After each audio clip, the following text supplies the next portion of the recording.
Scratch. Today we're going to be doing a review of Hues and Cues by the OP. Okay, this is a great abstract type game, and so you're pretty much given clues to decipher where your opponent or the person who is picking the card, where they're picking the type of color it is. They have 4 options. They have when they pick a card. But it's a very simple game. Even the rule book's only 2 pages long. The cards are components are really nice and everything. So we're just going to jump right into the review. So what did you think about the rules? I'll give the rules a 5 out of 5 because we had no questions at all playing this game from the instant we started playing this game. So it basically has like pictures and everything, very well illustrated, and great rule book. I'll give it 5 out of 5. Like he stated, it's very well illustrated. It's detailed. Everything's bold. The font's easy to read. It's big enough. Just very well laid out. So 5 out of 5. What did you think about the components? I would easily give him a 5 out of 5 because I really like the board, how it has enough space for the pieces, and it has enough space for about like 3 on each side, but you can always put them aside, and it's pretty easy to know. You can line them up if you have a table that's decently sized. And I also really like the plain pieces. Like, can you see that? Yeah. Yeah, I really like the plain pieces. I also like this. I really like how you only do assemble it once. This thing. And it makes it really easy because you just place it on a location. Wherever you want to place it. So let's say like here. And then let's see someone put it there. And someone put it there. Zoom it in and give another cue. Then you would score, and it has like numbers of where the score is, and it's just really easy to see that. The cards are nice and thick. They actually are really high quality. Yeah. Some of the highest quality cards you've seen. And overall, the components are amazing. Easy 5 out of 5 for me. Yeah, I would give it 5 out of 5. Great components. Like you say, the cards are actually one of the thickest one, and they don't bend very easily. I also like the score mechanism, how it's laid out, and it's unique in itself. The board is nice and long, very vibrant. The colors are easy to distinguish. The numbers are easy to see. Also like the point tracker. I wish that these were more circular. That would leave the options.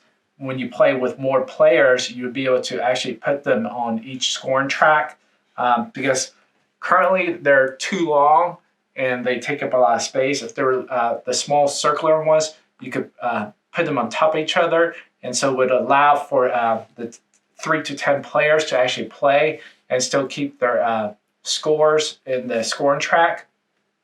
What were you gonna say? There's one thing I didn't cover also. Unlike these games with like big boards or boards in general, how the sides are even. Sometimes, a lot of times when there's like a big board, especially when you're playing pieces on it, there's always one side that's like kind of tilting up, and it takes a lot of play time for it to actually go down. Yeah, the board is actually well balanced from the get-go. What he's saying is how it's sometimes when you pull out the board, it kind of elevates to one side. This one's actually lays flat. So component quality, 5 out of 5. I just wish, like I said, that they had the circular wooden pieces.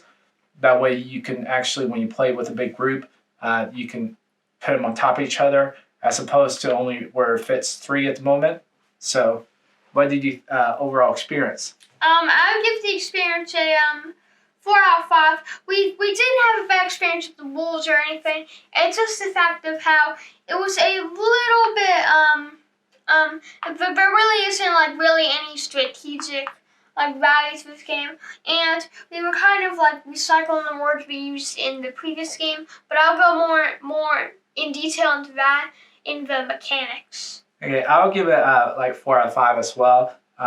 Great experience. It's an abstract game, so you know it's more of a either a quick game or a game that you would be playing with families or non-gamers that you're pretty much trying to incorporate or show them because there's not many rules, so it's an easy game to teach and learn. In the strategic aspect of the game, there's not much strategy, and like Quinn stated, you will be recycling a lot of the words unless you learn different color variants that you'll be able to use in your vocabulary while playing this game. You might want to learn the color wheel. The color wheel, people that, like I took art class, so did Amanda, and she took graphic design. At that moment, we knew the color wheel, but it's been so long ago that we're, the magenta, cyan, and all the different colors. We just forgot them over time. So the experience 4 out of 5 because it is lackluster in the strategy aspect of the game, but it's a phenomenal family game. So yeah, but I don't think it's trying to be a strategic game. No, it's more of a party game where you're just being silly, having fun. Yeah, this is a great party game. So 4 out of 5 in the experience, and then what did you think about the mechanics? I would give the mechanics like a 4 out of 5. There definitely was some pretty cool mechanics. I like the score mechanism in this game. I really did like the score, and it makes it balanced for every player. Again, like I stated, you'll kind of be recycling the same words over and over, like orange, peach, apple, lime. Yeah, we used a lot of the fruit. Lemon. Yeah. And then we use grass quite often. Grape, sky. Yeah. Yeah, like in our first game before we did the video playthrough, we basically used, I would say, 80% of the same words. Yeah. Over again. So you definitely need to play this game with like different people because once you're like in I would say 20 plays, you'll kind of like use the same words over and over every time unless you have like a dictionary on hand, and it'll be kind of hard when all you use are the same words over again. So I agree. I'll give the mechanic 3 out of 5. It's good in concept. Just there's a lot of like Quinn said, recycled words that you'll be using unless you pretty much dive into it more and do some research, find different words that you represent each different color. Otherwise, if you just continue to play the game over and over, you will be using the same words continuously, and so it would just be a very familiar game, and so it just would not appeal to go back to the table. So this is a game more of you keep it and you play it with guests, family members when you have like Christmas or family gatherings, or you have a big group of kids, and so just a phenomenal for that aspect of gaming. So 3 out of 5 in the mechanics. What did you think about the replayability? I'll give this replayability score a 3 out of 5, just because I say you'll be recycling the same words over and over again, and you might even get used to some of the different gradients of the cards, like what they say and which one they are. So also there's not that there's a lot of different colors, but what we also notice is that if you say a color one time, like let's say for red you said apple, a lot of the times a lot of the other people will keep on trying to use red or something because it makes it easier to come up with that. So that's my score of the replay value. Okay, I give it a 3 out of 5. The replayability is a little bit kind of low because it is you're recycling a lot of the words like he stated. No, I'm harp on that, but that's pretty much unless you dive more deep into the game, you're just going to be using the same words. And a lot of times you'll be copying the same words that other people use, just for some fact that it's just a better way to distinguish what color you're trying to get your opponent to guess. And then there's also like it's just hard without knowing your full spectrum of the color wheel.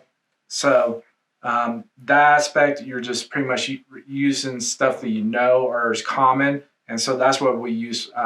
If you look in this color wheel, you would pretty much be able to see the different fruits colors because they're all fruits are all different colors, and so that's why we kept using that in the gameplay. So replayability 3 out of 5. What did you think about the overall total? I would give this game a 3.5 out of 5, 6.5 out of 10, because it's definitely not a bad board game at all. It's actually quite fun, and this is definitely one of the better party games that we've played. This is really good for like family gatherings when we can do that again. And basically, there's lots of like this game could be a lot more replayability if you played it with different people. But if you keep on playing it with the same people over and over, you'll kind of get used to what they say and everything. So that's my score of Hues and Cues by the OP. Okay, my score is at 3 out of 5, or actually 2.8 out of 5, and like a 6.8 out of 10, just simply because it doesn't have that much strategic element or options in the game. You're pretty much just picking up one card, and you have 4 choices of that colors to pretty much, try to give clues to your opponent. The first option is, give them 1 clue, and then the second time you could give 2 word clues. And so it's just, there's not much strategic and there's not much progression in the game, if at all. And so it's just very simplistic in nature, and it's just a great family game. And that's what I look at it as. So it has a place. It's just the more strategic element of the game is not, because it just, if you're a big board gamer, you play a lot of games, you have a lot of games, this would not hit the table much unless you have a family gathering. So for that, I give it a 2.8 out of 5, 6.8 out of 10. But just a great game for a collection to always have on hand for family gatherings. Anything else you want to say? Yeah, this game would be good for like people who are. This game would be really good for people who are like non-gamers, or like people who don't like those more complex games, that like the more simplistic abstract games. Because for that, it's a really good game. Yeah, it's one of those games that you don't have to think much. So if you have like a migraine or headache, or just not in the mood to learn a whole bunch of rules, or just want to play a game without just relaxing, that this game would be phenomenal in that aspect. And so if you like this video, please like and subscribe. Social media is down below in the description. Have a link where to buy the game, and we'll see you in the next video. Bye.